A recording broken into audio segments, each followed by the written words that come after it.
All right.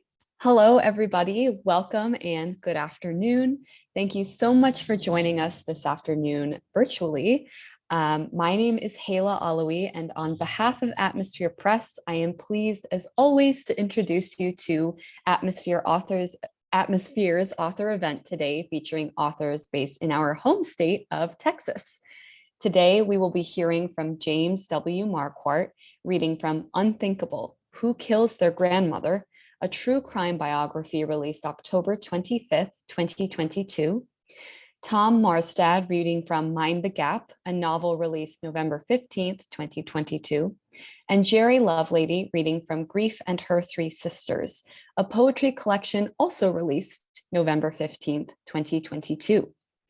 All three authors' books can be purchased from both online retailers and from select bookstores. And of course, the books can be ordered on Atmosphere Press's website at atmospherepress.com/books. Please see the links in the chat.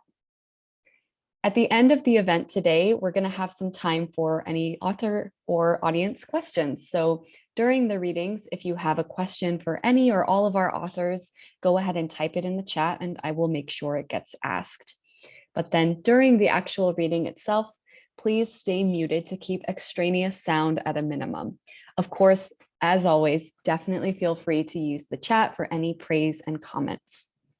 And one last note, we at Atmosphere Press appreciate your support today and always. If you have a manuscript of your own, we'd love to read it, so feel free to submit your work to books@atmospherepress.com. Again, thank you so much for tuning in and supporting James, Thomas, and Jerry this afternoon. Let's start off with our first reader, who will be James W. Marquart. James resides in Frisco, Texas, with his treasured wife, Kimberly. They enjoy traveling and spending time with their beautiful grandchildren while relishing each other's company, along with their sassy pup, Abby. James graduated with a BA in law enforcement from Western Illinois University, an MA in sociology from Kansas State University, and a PhD in sociology from Texas A&M University while working as a prison guard. He has served in such positions as program chair, dean, and provost. He was president of the Academy of Criminal Justice Sciences and has published many papers, authored several books, 3 of them with the University of Texas Press. In Unthinkable: Who Kills Their Grandmother?, James walks us through the investigation of a murder involving the collection of evidence in Texas and in Illinois, the arrest, trial, conviction, and the punishment of the killer who committed this crime for money and pure lust. Punch your ticket to a front row seat and see how murder cases unfold and murderers are caught and punished. And with that, we'll hear from James. Oh, I think you're still muted, James. There we go. All right, one more time. Hey, thank you for that very kind introduction. I appreciate that. And also appreciate your work assembling this and getting us Texans together. So it's very nice. And what I want to do is to read the very first chapter. And this chapter, interesting, well, to me, interesting, it's that it was written, rewritten, rewritten, and I'm sure my colleagues can think about that as well. It's just like it was a never finished product, but at the end, it did come through. So chapter 1, it's called Murder in the Family. The phone rang probably 5 or 6 times before someone finally picked up. "Hello," I said, "and this is me while this happened." "Who is this? And what do you want?" a gruff voice responded. And I said, "My name is James Marquart, and I live here in Texas, and I'm a writer, and I'm working on a book involving the case of Rich Schmelzer. I read the trial transcript and a lot of media accounts, and I know that Sylvia testified. It happened a few years ago, and I'm looking for her. Is she there? I'd like to talk to her. I just have a few questions for her. That's all, nothing big." "She ain't gonna talk to you. You need to leave her be," the angry voice stated. "Look, I just need a few minutes of her time because I have a few questions to ask her. And it would be a big help to me if I could speak with her. Look, I just need a few minutes, please. I don't want you talking to her at all. She don't have time. You can just forget it, the voice snarled. Look, I just need 5 minutes of her time. I got a couple of questions to ask her. Besides, it's her call to talk to me, not yours. Why don't you just put her on the phone and let me talk to her? I'm telling you for the last time, she's not going to talk to you. Don't ever call here again. If you call or ever try to bother her in any way, whatever, I'm calling the cops. Now stay the hell away. Then after that, I heard a loud click, and that was the end of our conversation. The guy hung up on me. Why wouldn't she talk to me? Who was screening her calls? What's the big deal? I'm just trying to understand what she was thinking after discovering her elderly friend dead in bed in her own home. Back to the crime scene. In the early morning hours of July 18th, 2014, between midnight and 6 a.m., someone entered the residence at 106 Aldous Drive in East Dundee, Illinois. A person or the perpetrator slipped into the home through a door in the back side of the garage, and they silently made their way through the garage into the house, down the hallway to the back bedroom. No lights were on. Mildred, and her nickname was Dodie Harrington, an 85-year-old widower and grandmother, was sound asleep. She felt safe in her home and even propped open the window over her bed with a spent Listerine bottle to catch a breeze in the summer night. Inside the house, it was dark and quiet, and the air was still, just like any other early summer morning. The perpetrator stood for a few seconds in the bedroom doorway, watching Dodie in the dark as she slept. The nighttime visitor could hear her breathe. Dodie was a sound sleeper, and she was lying on her back, peaceful and completely at ease and relaxed. The visitor moved quickly to take full advantage of a surprise attack. The killer picked up a pillow and put it over her head, and at the same time pushed her head to the right to fully expose her throat area. The killer pulled out a knife and slammed the sharp-tipped blade into her neck, severing the jugular vein, but stopping when the tip went deep into her throat and it hit the spinal cord. The knife attack was clean, quick, and incredibly violent. No struggle occurred, and the attack was also very quiet. Dodie never made a sound as the pillow was forced hard onto her face to muffle any noise. And even though the window was open, she never cried out for help, and she never saw her attacker. She was caught by complete surprise in her own bed. The blood ran out of her neck and stained the sheets red under her body. The seconds ticked away as the blood drained from her wound. The killer kept pressure on the pillow over her face to make sure that no one heard her. The whole thing, it was over in less than a minute. Dodie bled out, as they say, and her heart stopped beating as she exhaled some final air. Her killer stood over her for a few minutes just to make sure she was dead. Even though the knife severed her jugular vein, there was no spurting of blood to cover the killer or to paint the walls or the bed coverings. It was a clean, efficient kill. The murderer pulled the pink bed covers up to her neck and then placed the pillow on her face. Why cover the face? What was that? Maybe the killer did not want Dodie's dead eyes watching them exit the room and house to get away, or to see a familiar face. We will never know. Who would kill a defenseless old woman? On July 18, 2014, Mildred Harrington was brutally murdered in her own bed in the dark of night. The weapon was a sharp knife forced into her throat. It was called a recon knife. Purchase it anywhere on the internet. Mercifully, death was almost instantaneous as she bled to death in less than 1 minute. Who would do this? What was the motive? It wasn't a sexual attack, nor was it robbery, because the house was neat and tidy when the police first arrived. Nothing in the home was disturbed, and from all outward appearances, No money was taken. The drawers weren't pulled open. Nothing was ransacked. Outside the home, no one saw or heard anything.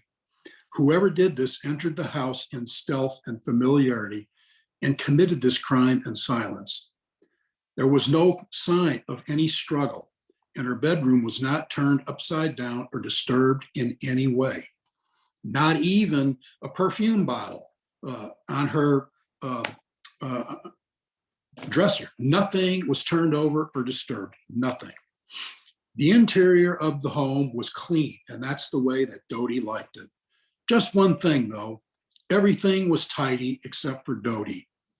She was the only inconsistency in an otherwise consistent life. She was a mess, and now she was dead. There you have it. We'll have to all get the book to find out what happens next after that interesting introduction to the story. Well, thank you so much, James. You bet. I just wanted to let the audience know, I have just heard from Thomas that he will be unable to make the event to give his reading due to extenuating circumstances. So at this time, we're actually going to jump to Jerry to hear from his poetry collection. So Jerry Lovelady will be reading next. He is the author of an earlier book of poetry published by Atmosphere Press in 2021, titled Other Worlds in Other Words. Lovelady is married to his muse of 26 years, Christy, and lives in Beaumont, Texas. He divides his time between writing poetry, doing chores around the house, and substitute teaching. A prolific poet, Lovelady is currently working on his next book, which should be completed sometime near the end of 2023. Learn more at www.jerryloveladypoetry.com. In Grief and Her Three Sisters, Jerry explores the sweet sadness of grieving and feeling the full weight of our regrets. If poetry can truly heal the soul with its wit, its wisdom, and its imagery, this book does it all. And with that, let's welcome Jerry.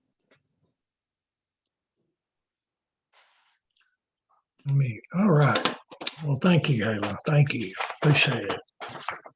I'm going to read, I think, 3 poems will fit in the time frame we're doing. So if I get time, how do I know the time? I'm not sure, but I'm going to see if I can fit these 3, maybe 4. I've got them ready. Okay. Yeah, you got some time here, so feel free Okay. to read at your leisure, Jerry. All right. Well, good. Well, I'm going to go with these poems out of the book. Are taken from the sections. I have 4 different sections in there, but I'm going to take the very first poem in the book to start with. It's called "The Great River Taketh." Now, excuse me. This season, the river took away several inches of topsoil before it retreated back behind its high banks. That flood uncovered large patches of wild onion plants. No way to tell how many years they had lain dormant there. In May, their pale white florets gave them away. That and an odor only an onion makes when it is cut. I mowed around them till they had bloomed out so they might multiply in the rich loam, replanted at just the right depth for growing onions. In death, there's always life. In a seed, there is always hope for life. In our offspring resides all genetic diversity. Nature conquers in number uncountable, the scale of which boggles the mind. Each mowing strikes down millions. Millions more rise to replace the fallen. Each specimen is repeated, perfect in its creation. None mourn their lack of identity. In subjugating ranks, they assert my peaceful yard and neighborhood and township, the country, the state, the territory, the whole continent, with only the oceans and Providence to stop their progress. Even then, their seeds are scattered on restless tides, washed up on foreign soils to propagate, undeterred, unyielding. These foreigners are barely kept at bay for a while, for the span of our short lifetimes. One must admit their tenacity as they devour an abandoned house or an unkept man-made structure. Their certain restlessness is played out in rundown neighborhoods as weeds, vines, and rain slowly reclaim the boards, the roofs, even the foundations, till all is at most an unrecognizable, massive festering of competing organisms. No way to call a truce. Man looks on helplessly. However tragic or beautiful, it is the way of all things to pass from their former shapes and existences into something else, unfamiliar or unrecognizable. When we speak of nature, we are actually speaking of the process which transfigures and transcends this existence we recognize into something else. So I'm not frightened when I hear someone talking to the trees, making their best bargain with that which transforms and transcends, already knowing that they will not be cheated. That's the first one. Let's do the next one. This one's modern astronomy. Modern astronomy. The moon braided the sun's hair with her own this morning. The sun's golden locks streaked a pale patchwork sky. The moon's silver tresses trailed the softly falling twilight like silver threads traced over the bare white shoulders of the sleeping mountains. Flirtatious Venus, a flashing, gaudy sequin of a woman, swiftly rode her chariot forth through the dim-lit heavens. She coyly winked at Jupiter as he passed low on an autumnal horizon. Ursa Major and Scorpio at once locked gazes. They commenced to sway a slow samba, which ended with a Big Dipper. Saturn the Age-bringer briefly joined the gyre, retiring forthwith to his bed for a sacrosanct slumber below an abrupt western horizon. A wrathful Mars trumped under the edge of a crowded sky in the wee hours, petulant and embittered. Like a gruff bouncer, he gleefully expelled all the tipsy merrymakers. Night slammed its door shut as an effervescent dawn arrived, bringing rain. Well, that's two. I think I'm going a little fast, so I'm going to slow down a little bit with this one. This is called, this is the namesake of the book, Grief and Her Three Sisters. Truth be told, I wrote this poem after I found the title for the book. Kind of neat. Grief and Her Three Sisters. Grief is a keening woman who sits in a room with a broad view of her lovely courtyard just outside bay windows. She weeps despondently and tries to calm herself. Veiled and dressed in black, her three sisters stand, dutifully mourning by her side. First and most steadfast is Memory, who holds Grief's hand and wipes her cheek once in a while with her handkerchief made of forgotten regrets. Grief's youngest sister, Vain Hope, softly whispers consolations into Grief's inattentive ears. This is not the end. Do not believe what happened here is real. Vain Hope tightly holds the drawstrings to the blackout curtains of the present, ready to block any bright ray of sunlight that might attempt to shine in. With a stiff, straight back and a purposeful gait, Grief's middle sister, False Pride, paces back and forth, muttering, "This was all avoidable. It should never have happened to a good people like us." She pauses her pacing to pat Grief's other hand.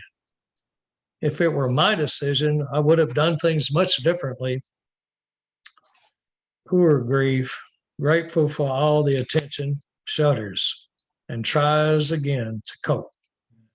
If I were just a bit stronger, I would not let this unfortunate set of circumstances upset me.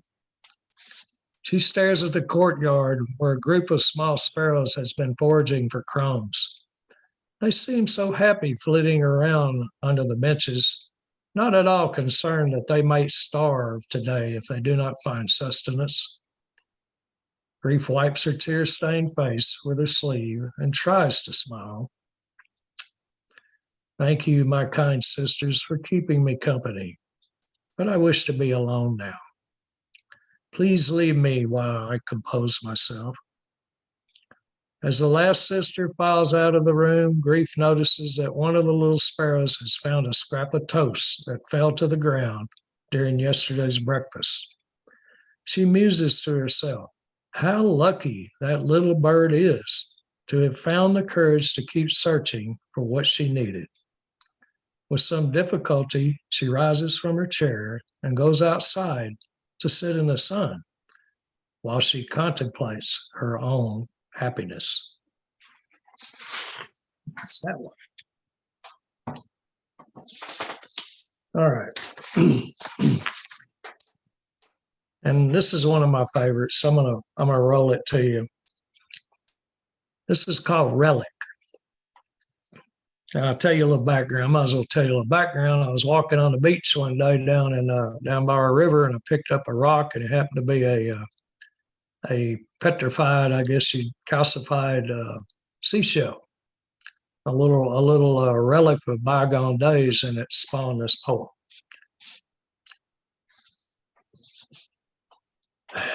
Ocean, employ your roaring, gurgling voice. Tell me the number of my days. You patiently count grain by precious grain, falling, ever falling. Waves tumble and scrape me clean of rust. I am no jewel in the rough. Sand and surf polish, buff my lifeless body till I am renewed. A smooth perfection, such perfection. Then I shall live again a curious trinket, caught between a child's pudgy fingers, played with contentedly on a crowded beach, with dream castles standing at my feet, made of sand, shifting sand. Dunes, build me a barrow wide and deep, wide and high, skyward piled, fit for the king of the dust. All the flesh and bone now vanquished by time, meant to rule no more, nevermore. Rain seep down to my buried hiding place, fill the sand castings secreted there below. My calcified body lies deftly posited there, pressed and hardened, turned to new stone in time, for inquisitive fingers to seek, eagerly seek. Waters millennia hence, in no order or force of will, from newer stones you will give birth to me again, new form differently than the old me I knew, glistening and wet behind the ears with your birth dews, a castaway orphan of the tides, washed up, washed clean. Mother Ocean, cradle your awkward, wayward son, come to rest upon your rocky bosom. What matter how long or how brief my stay will be? All will arrive to become like me someday, again with you, once again with you. Timeless and temporal, then lifeless, then living, then dying, then living are we. Beginning, then ending, born again and again, ever perished, ever completed, ever changed. Waters course over me till I am new, ever new. All right, that's it. Thank you so much, Jerry. I feel like these poems, they sort of tell a story almost in like a prose-like way, which I think is very engaging and makes it even accessible to people who don't necessarily feel poetry is something they can read. So in any case, thank you so much for reading for us today. Thank you too. Yeah, of course. And thank you as well to James. Of course, we're now going to have a Q&A for both James and Jerry with the audience. So if you have a question, please go ahead and type it in the chat and I will make sure it gets asked. We're actually going to start with a question for James from Annie. During your law enforcement career, were you perpetually looking for the case or cases you would one day write about? Oh, wow, that's a very interesting question. And I'm not a law enforcement person. And originally I was going to get a degree in law enforcement, but I got scared out of that. We had to do ride-alongs late at night. And anyways, an officer pulled somebody over and dark and by a cornfield and there was just that car and us and long story short, I didn't want to do that. I did not want to be a police officer after that. But I'm a correctional person, so I'm interested in prisons and in prison organizations. And I worked as a correctional officer for a couple of years here in Texas. And what's interesting is that throughout my academic career, I had to go to a jail. I had to go to a penitentiary. I had to talk to ex-cons and things of that nature. So that's where I found my research ideas was in that world. This book came to me, and it was literally, this is a book about somebody, the previous owner of this home is the perpetrator. We bought this house, and it completely unbeknownst to us was the history behind it. It had been gutted and we got a fantastic deal on it. And our son is the one that found it. And so we moved in and our neighbors, we really didn't interact with them a whole lot. Fast forward about a year later, we went to a holiday party. And the people at the party were asking my wife, well, how do you like the house? What do you know about the house? This, that, and the other. And I'm over a few feet away and I'm eavesdropping. And finally she goes, tell me, what's the deal with the house? Well, you don't know. And it turns out, like I said, that the perpetrator who committed this horrific crime planned and hatched it here in Frisco, Texas, in this home, and then drove to East Dundee, Illinois over a 24-hour span, murdered her, and then drove back. So this is the first time in my career that I didn't have to go to death row or some other place like that for a research story. And my wife, my beautiful wife, encouraged me to write a book about this fantastic story. So, I wrote a true crime book about 10, 15 years ago, but this one here is really close to us because, like I said, the offender is originally owned the home. And I engaged in telephonic and email and written correspondence with the offender. And so that's what I do. And but for once in my career, an idea for a book or a research project was literally dropped in our lap, and it just begged for somebody to do that analysis and write up the book. So that's what I did. But I blame my wife. It's all her fault. She's the one that brought this on. So, but she's my inspiration. Yeah. So almost, it feels weird to call it serendipitous, but Yeah, certainly an interesting scenario. that's exactly what it was. We weren't looking for anything. Like, it fell right into my lap. And it just, like I said, it begged for research and analysis and writing it up. Right, exactly. And I guess it was the exact right person to have stumbled upon that opportunity. Very, very weird. Right. So we actually also have a question again from Annie, this time to Jerry. In your poem, Modern Astronomy, nature came across as animated, mischievous, even reckless. Was the poem based on a single moment with nature or your day-to-day experience of it? Well, I like looking at the stars, but any kind of thing I read about astronomy in general, I kind of like to mull over, and I imagine the entities, the stars, and a lot of my poems, and more in the first book I wrote, Other Worlds and Other Words, you'll see more of that poetry about stars, constellations, and I like to personify, in particular, about all the objects in nature, all the things in nature. I prefer to personify when I write about them. But no, it really was more along the line of just imagining what the stars were doing. If you look at the words, some of the things like the way they come up in the horizon. You first see Venus, the very first, the evening star. And she is a real gaudy sequin on the horizon. She's real bright, colorful, brightest thing out there. And I imagine she lights up the whole sky with her personality.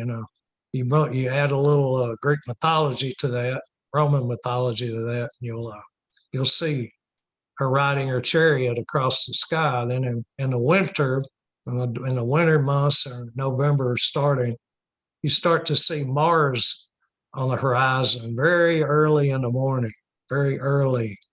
It'll join Venus, and you'll see all the other constellations I mentioned kind of doing a big dance in the sky.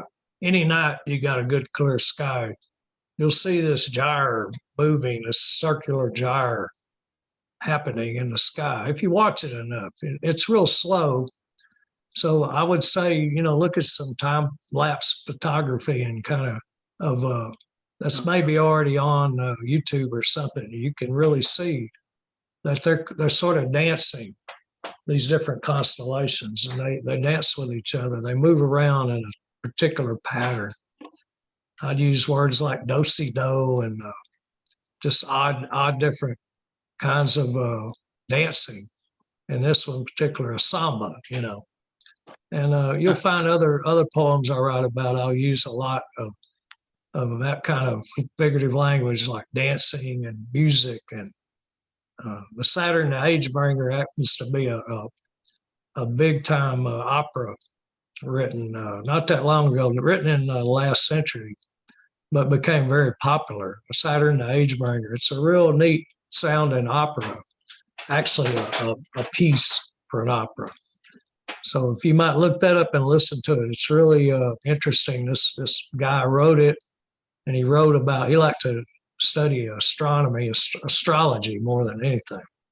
He studied astrology, but he had a little idea of what the stars did and what those signs in the zodiac were attached to the stars. And so I take ideas like that. I think that's the one that spawned this most was, seeing that and reading about it and listening to it. You never know where you're going to get some inspiration for something. But I thought I'd read it today because it's a little fun poem, just to let people know that this book is more like it's not a downer book. It's got a title that I intentionally picked because it matches what we're talking about. Grief is a process, and that maybe that poem doesn't actually fit as a grieving thing, but it is something that lightens the poetry up in a book. So thank you for being observant about that. Yeah, it kind of plays into like this humanizing of natural forces almost, especially when you think of something as cold and distant as the stars, but then bringing that lively element to them. So yeah, thank you so much, Jerry. We have another question, this one from Pay to Jerry, and I think this feeds a little into what you were talking about, how you formatted or put together the poems for this collection and the themes. Pay says, I was surprised when you said there were 43 sections to your book. Can you tell us a little more about how you divide poems maybe into different pieces or into different sections and that sort of process? Okay, I might have said it and maybe it sounded that way, I don't know, but I really only have 4 sections of this book, which are, and the way I put it together, I had written some poems. Primarily, this book started out as I went one weekend, my wife, and a week's time, we were working on our cabin up in the woods, and the Sabine River had pretty much demolished in 2016 with a huge flood, and we were putting it back together ever since. So, and we're just about done. So imagine how long it's taken. But what happened is each time I would go up there, I would sit out on the porch in the morning and watch the birds. The sun's coming up, the birds and the squirrels are coming out, and you just imagine all kind of neat stuff. So that's where most of the first section of the book was written in 1 week, and they were all interrelated, and so that inspired me to look at the book as one thing. Me grieving about nature being torn down in front of us, and at the same time the loss of our cabin, kind of grieving that.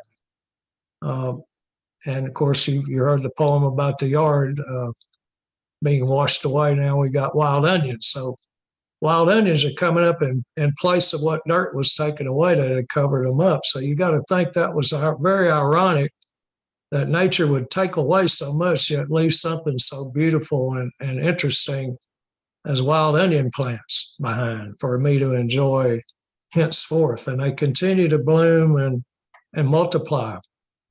Because if they hadn't have ever washed that away, no one would ever known that was there. And it's really cool to see them in the spring when they come out and they start blooming again. And if you've never eaten a wild onion, you'll not know what that's about, but you can pluck them out of the ground and they're just like eating green onions, only tastier, much more pungent. Wild onions are neat. We used to find them on the river banks up in Hardin County a lot, in the higher ground where they had plenty of drainage, and they were profuse among the shady trees up in there. We just rip them out of the ground and eat them. But you can find plenty of. I guess the books are written. The 2 books I've written so far, I'll compile them, then I'll look at them and see where the different themes are running, and I'll try to put them together in a section. It just so happened, though, that this book had 4 sections, and each one in between putting them together spawned new ideas for you to place in front of them in a cohesive manner, but still knowing that they're divided. And I'd have to read it, pretty much read it to you, but let me just fill you in on the 4 sections. So might as well tell you. The section 1, part 1 is the river gods. That's what spawned the idea. Section 2 is love blind shamblings. Section 3 is a rhapsody of contrite hearts. And the 4th section is simple songs of meager self-awareness. I'm big on self-awareness. I'm big on meditation. I think people are, and I can't say what other people ought to do, but it sure is helpful for me to take. And grief is a healthy thing, not a negative. Grief is something we like to avoid, but then we realize in the end, if you go through the grieving process, that's all part of the healing. And knowing that makes it easier for me to say things like, grief has 3 sisters, and they're all parts of grieving. Vain, fond memories. They kind of hold us back. Things like that. So I guess that's how I did the book, and I'll probably do more like that because the process seems to be working. I write them by hand, and then I put them in the computer, and then I revise and revise and revise and revise. Like James was saying, you just keep going and going and going. And even when you get the book printed, you look at it and you say, you know, I could have done this, I could have done that. And that's just a writing process. And I think the hardest part is just avoiding changing it again when you know it's right where it ought to be. And that's another reason why I don't write prose, because I'd never get through with anything, James. But I may try again. Yeah, I may do a short story or two sometime or another. That's about it. Hope that helps, Pay. Well, yeah, I think, and I like what you said about, with the grieving, it's also a process, and there's these different steps and parts of it. So yeah, I think that was a really interesting insight for sure. We have a follow-up question from Annie to James. Did any of the information you gathered from neighbors end up in your book? Actually, it did not, and I really didn't. They really didn't want to talk about it.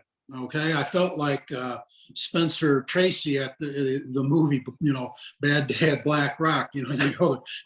They know who you are, and nobody wants to talk to you. But I asked them. One of our neighbors didn't want the book to come out. And because it would rekindle all those memories again. They just want to sweep it and under and then move on. I understand that. We fully understand that. But I didn't bring any of that up. I thought that's something that's just better left unsaid and leave it alone and move on. And in the same thing too is I contacted people involved in the case. The defense attorneys, and even the family, the victim's family, and it's very difficult. And they too probably, what Jerry's talking about is the process of grieving, and they had still been impacted by this, and the horror of having to relive it again. They didn't want to do it, and I tried to visit with them, but they just didn't want to do it. So better left unsaid. That's a part of the book that that will not show up in print anywhere. Yeah, I think that's always kind of a question that comes up with really, any nonfiction. This discussion's really big in like the memoir world as well. So it's interesting to hear, directly from an author, their take on that, especially in this sort of subgenre of nonfiction. Just a quick note I wanted to point out in the chat for you, James, coming from Deborah, that she has her PhD in sociology and criminology and is the chair of criminal justice department at Tennessee State. So perhaps some connections there to form. Yeah, very good. She can reach out and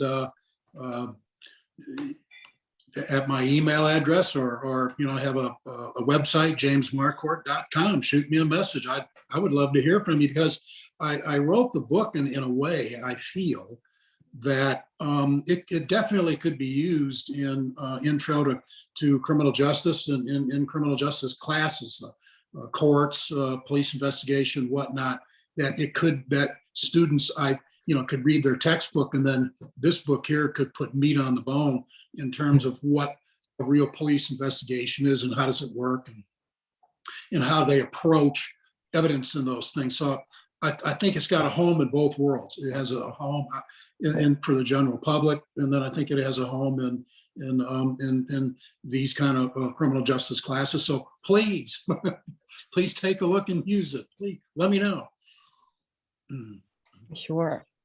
I actually had a similar question, or I guess related, since we're talking about schools and classes, for both of you, Jerry and James, because you are both teachers, maybe in different subjects, but both teachers at the core of it. So I'm just curious to hear from both of you. Have you learned anything from your students that you carry into your writing?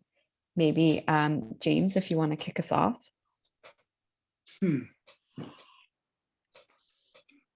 Yeah, that's a good one.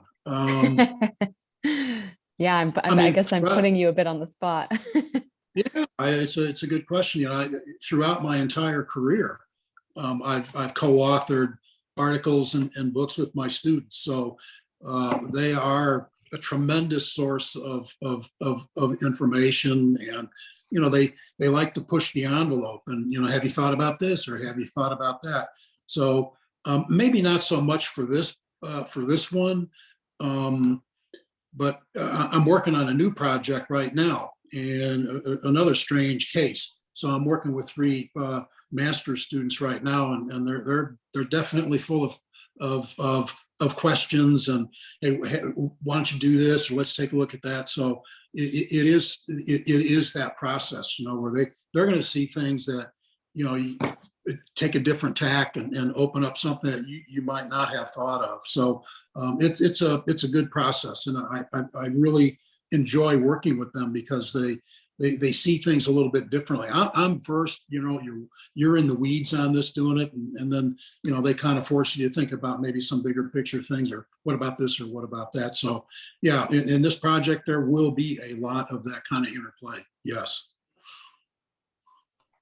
Yeah, I definitely was not expecting to hear that you had like co-written things with them. So Oh yeah. definitely an Oh yeah. interesting dimension. Yeah. Jerry, what anything on your end in a similar vein? Well, it's kind of new for me to be teaching. I'm kind of new at teaching. I've only gotten started here in this last year, so I haven't had a whole lot of time. I teach high school juniors and seniors. I'm learning a lot about the education process that that we're faced with trying to overcome. And I can say at that level firsthand that the kids being out of school, really, I don't know how we could have done it any differently.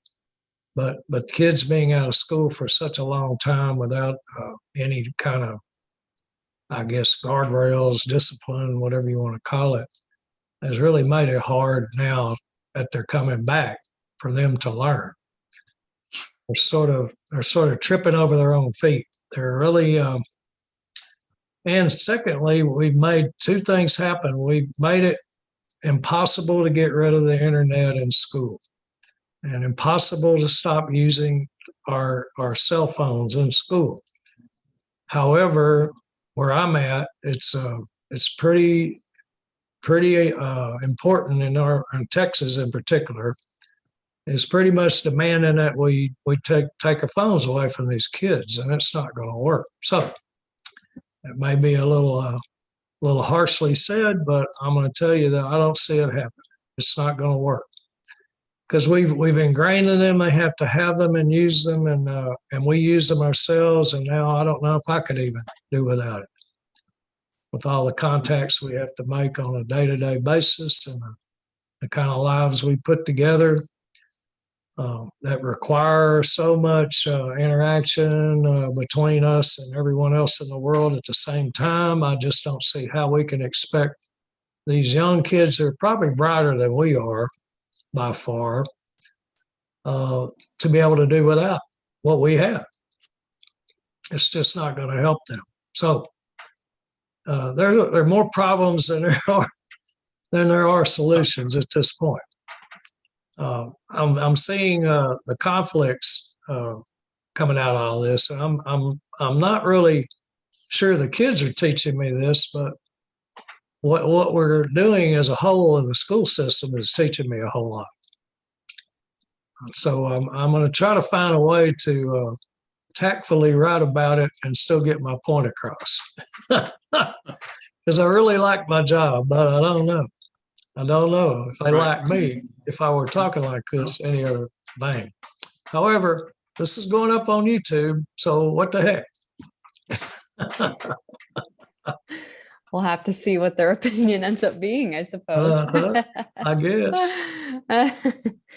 Well, I think that's all we have from the Q&A. If anyone has any last minute questions, feel free to throw those in the chat. But for now, I think we're coming to a close here. So I just wanted to say again that it is so wonderful to be able to hear from books in the voices of their creators. So thank you again so much to James and to Jerry for your generosity today with your time, with your words, your books, and your thoughts in this Q&A. And thank you to everybody for being here with us in the audience to celebrate these incredible writers. And don't forget that you can order Unthinkable, Who Kills Their Grandmother, and Grief and Her Three Sisters from the links in the chat. Please also consider checking out atmospherepress.com to browse our new and forthcoming releases, to sign up for our email newsletter, or to submit a book manuscript of your own. Feel free to submit your work to books@atmospherepress.com and let us know that you attended today's event. We'll look forward to hearing from you, but until then, have a wonderful rest of your weekend, everyone, and thank you again. Thank all you too. Thank you. I appreciate it very much. Thank you. It's very nice to meet you, Jerry. You have a great rest of the week. You too. Take care, James.